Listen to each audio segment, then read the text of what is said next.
Wednesday, which means it's stats day. And so I wanted to just look at something different. So every time I do this, I want to do it different. I don't want people to look and go, oh, it's the same thing every week. So to get it out of the way, here's the rookies leading scorers. Every week, people are like, you got to talk about rookies. It's Pettersson and everybody else right now, though, when it comes to scoring. Pettersson, 17 goals and 18 assists. Next up's Colin White with 9 goals, 14 assists.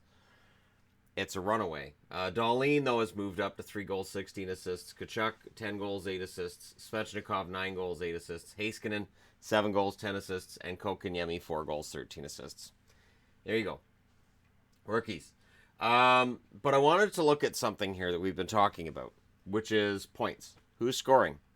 Here's the thing. Rantanen's got 56 points. He's 22 years of age. McKinnon's 53 points. 23 years of age. Kucherov, 50 points, 25 years of age. He's an old man on this chart. McDavid, 49 points. He's 21. Hard to believe that he's only 21, but he is. Scheifele, 46 points. He's 25. Again, old man on this chart. Eichel, 46 points, 22 years of age. Gaudreau, 45 points, 25 years of age. Braden Point, 44 points, 22 years of age. Marner, 44 points as well. He's only 21. Wheeler, 44 points. He's 32. So he is against the grain. Blake Wheeler is still a leading scorer despite the fact he's in his 30s. And Alex Ovechkin with 43 points. He's 33 years of age, and of course he leads the league in goals with 29. Draisaitl rounds this out with 42 points, and he's 23 years of age. So 2 guys in their 30s, lower down, but in general it is dominated by guys in their mid to early 20s. It's a pretty impressive list when you look at it. A lot of guys that look like they're on pace for about 50 points, or 100 points. So 50 by the midway mark and 100 points overall. We'll see where they end up. Overtime goals. Skinner, Gaudreau, Larkin, and Scheifele all have 3 this season. Points by defense. So this is the thing. So we've talked about points. But from defensemen, age doesn't seem to be working in the favor of the young here. Riley, 36 points. He's 24. Shabbat, 36 points. He's 21. So far, they're young. But then it goes to Giordano with 35 points, and he's 35 years of age. Carlson, 35 points. He's 28. Burns, 34 points. He's 33. Yandel, 30 points. He's 32. Yossi, 26 points. He's 28. Letang, 26 points. He's 31. Suter, 26 points. He's 33. And Bufflin, 26 points, and he's 33.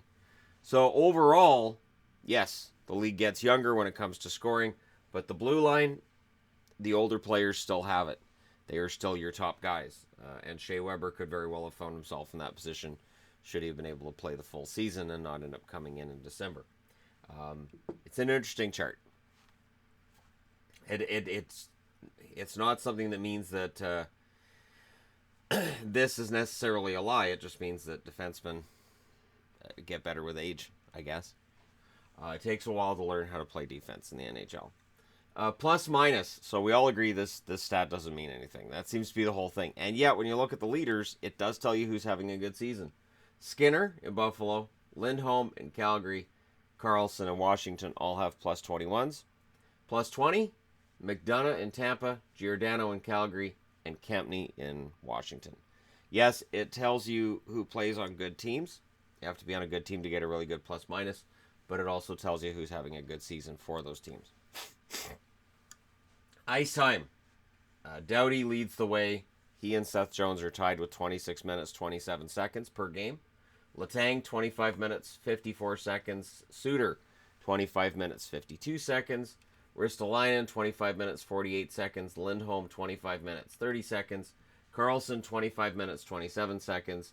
Clefbaum, 25 minutes, 26 seconds. Shea Weber, he's been getting worked pretty hard since he got back. 25 minutes, 21 seconds. Roman Josi, 25 minutes, 17 seconds. Klingberg, 25 minutes and 3 seconds. And that rounds out any defenseman averaging 25 minutes per game.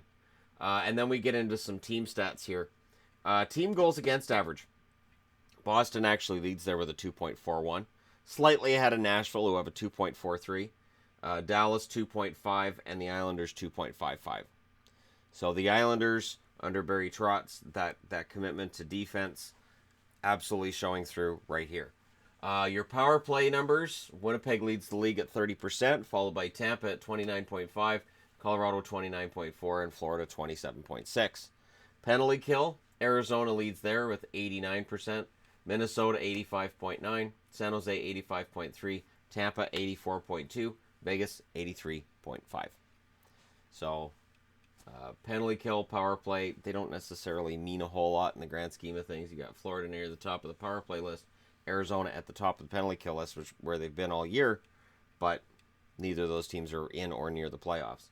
So, playoff matchups, and I know this is technically usually stats leaders, but let's take a look at where the playoffs would be if the playoffs started right now.